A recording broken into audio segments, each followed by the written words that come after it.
आज हम व्याकरण निःशुल्क बैच शुरू करने जा रहे हैं। संपूर्ण व्याकरण पढ़ेंगे टू द पॉइंट्स पूरी तरह से। व्याकरण शुरुआत से है, आज हमारी पहली क्लास है जिसमें हम पढ़ेंगे व्याकरण के बारे में विस्तार से। दोस्तों, व्याकरण जो शब्द हैं वो वी प्लस आ प्लस करण से बना हुआ है, जिसका अर्थ होता है भली भांति समझना।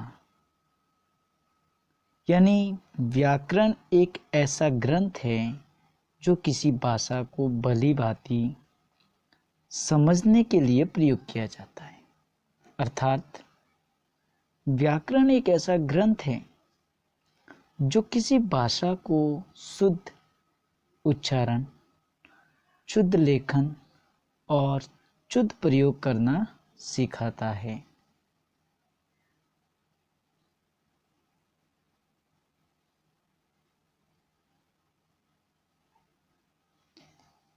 हिंदी व्याकरण को 3 भागों में बांटकर पढ़ा जाता है। कितने भागों में? 3 भागों में। नंबर 1 वर्ण विचार, नंबर 2 शब्द विचार और नंबर 3 वाक्य विचार।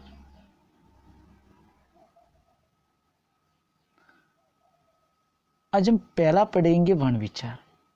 फर्स्ट है वर्ण विचार। वर्ण विचार शुरू करते हैं हम, जिसमें पहला है वर्ण। तो वर्ण किसे कहते हैं? भाषा की वह छोटी से छोटी इकाई जिसके और अधिक टुकड़े ना किए जा सके। यानी भाषा की वो छोटी से छोटी इकाई जिसके और अधिक टुकड़े ना किए जा सके। अर्थात लिखित रूप से भाषा की सबसे छोटी इकाई जो है वो वर्ण कहलाती है। लिखित रूप से भाषा की सबसे छोटी इकाई वर्ण कहलाती है। वर्ण जैसे देखो, ये क हलंत है, ग, च, ट, ट, ठ, त, द, प, प, य, च, अ, ई, ये सभी स्वर, ये सभी वर्ण है। क्या है? वर्ण। वर्ण के बाद आती है दोस्तों ध्वनि। अब ध्वनि क्या है?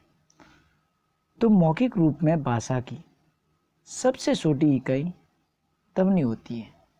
लिखित रूप में भाषा की सबसे छोटी इकाई वर्ण, तो मौखिक रूप में भाषा की सबसे छोटी इकाई जो है वो है ध्वनि।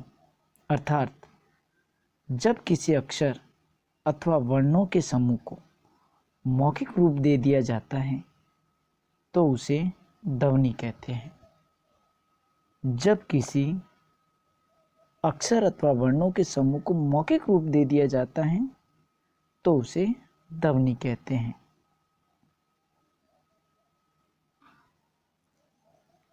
अब दोस्तों, वर्ण और ध्वनि में अंतर, इन दोनों में अंतर भी है। जैसे देखो, एक शब्द है कमला। ध्वनि 3 प्रकार की है इसमें, क प्लस म प्लस ला। लेकिन वर्ण है इसमें 6, जैसे क प्लस अ क, म प्लस अ म और ल प्लस ला।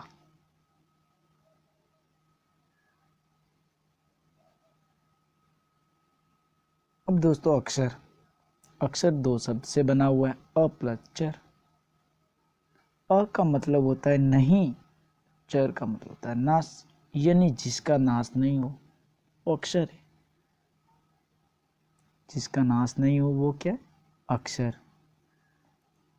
मुख्य द्वारा उच्चारित वह ध्वनि जिसका नाश नहीं हो, अर्थात हवा के एक ही प्रवाह में बोली जाने वाली ध्वनियां अक्षर कहलाती है।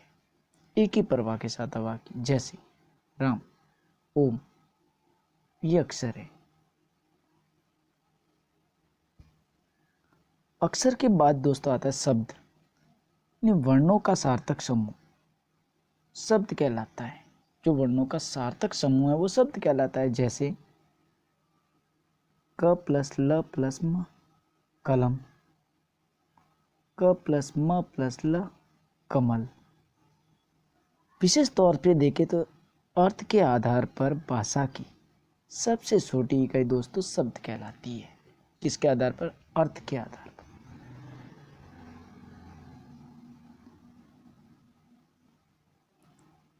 उसके बाद आता है वाक्य। शब्द के बाद वाक्य। तो शब्दों का सार्थक समूह वाक्य कहलाता है। अर्थात जब दो या दो से अधिक शब्द मिलते हैं और पूरे अर्थ का बोध कराते हैं तो वो क्या कहलाता है दोस्तों? वाक्य कहलाता है। जैसे देखो, कृष्ण गाय चराता है, ये शब्द मिले तो एक वाक्य बन गया कि कृष्ण गाय चराता है। राधा गाना गाती है, ये शब्दों का समूह है, इसलिए एक वाक्य हो गया। वाक्य के बाद है वाक्यांश। वाक्य प्लस अंश यानी वाक्यांश, वाक्य का अंश। जब दो या दो से अधिक शब्द मिलते हैं, यानी दो या दो से अधिक शब्द मिलते तो है परंतु पूरे अर्थ का बोध नहीं करा पाते हैं तो वो वाक्यांश कहलाते हैं। यानी शब्द तो मिलते दो या दो से अधिक लेकिन वो पूरे अर्थ का बोध नहीं करा पाते। जैसे जिसके जैसा कोई दूसरा न हो। अब किसके जैसा? ये पूरे अर्थ नहीं बोध करा पा रहा है। ईश्वर पर विश्वास करने वाला। अब ईश्वर पर विश्वास करने वाला तो है पर वो है कौन? ये पूरे अर्थ का बोध नहीं करा पा रहा है, इसलिए ये केवल वाक्यांश हो गया। वाक्यांश के बाद आता है दोस्तों पद। यानी जब किसी शब्द को वाक्य में प्रयोग किया जाता है और उस शब्द का अन्य शब्दों के साथ संबंध स्थापित हो जाए तथा उस शब्द को व्याकरणिक रूप मिल जाए तो वह पद कहलाता है। जैसे महेश फुटबॉल खेलता है। अब महेश पद का कर्ता हो गया। फुटबॉल पद कर्म है और खेलता है पद क्रिया है। विशेष पे देखिए, जब किसी शब्द का अकेला प्रयोग किया जाता है तो वह शब्द होता है। जब किसी शब्द का अकेला ही प्रयोग किया जाता है तो वह शब्द होता है, लेकिन जब उसी शब्द को वाक्य में प्रयोग किया जाता है तो वह शब्द नहीं पद कहलाता है। अकेला प्रयोग होता है तो शब्द है, लेकिन वाक्य में प्रयोग होने पर वो पद हो जाता है।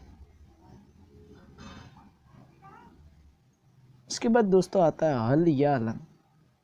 यानी प्रत्येक व्यंजन वर्ण स्वर के सहयोग से बोला जाता है। जो प्रत्येक व्यंजन वर्ण है वो स्वर के सहयोग से बोला जाता है। यानी जब व्यंजन में से स्वर को अलग कर दिया जाता है तो वह व्यंजन अधूरा हो जाता है। इस अधूरेपन को दर्शाने के लिए व्यंजन के नीचे एक तिरछी रेखा खींची जाती है। उसे क्या कहते हैं? अल या अलंत। जैसे देखो ये क है तो क के नीचे ये तिरछी लाइन खींची, ये अलंत हो गया। ये पूरा हो गया। क अलंत प्लस अ मिलके क बना। इसी प्रकार से क अलंत प्लस ई मिलके की बनी और इसी प्रकार से ई जो और अलंत प मिलके पे बना और ओ आ ओ मिलके ओ बना। अब दोस्तों है मात्रा। यानी व्यंजनों के अनेक प्रकार के उच्चारणों को स्पष्ट करने के लिए जब उनके साथ स्वरों का योग होता है तब स्वर का वास्तविक रूप जिस रूप में बदलता है उसे ही तो दोस्तों मात्रा कहते हैं।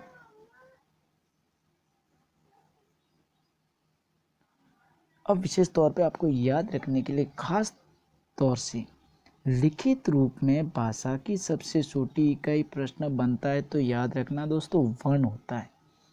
और मौखिक रूप से भाषा की सबसे छोटी इकाई है ध्वनि। लेकिन अगर प्रश्न बन जाए सीधा ही भाषा की सबसे छोटी इकाई तो वो वाणी है। अर्थ के आधार पर भाषा की सबसे छोटी इकाई शब्द। भावार्थ के आधार पर अगर पूछा जाए भाषा की सबसे छोटी इकाई तो वो होगा वाक्य।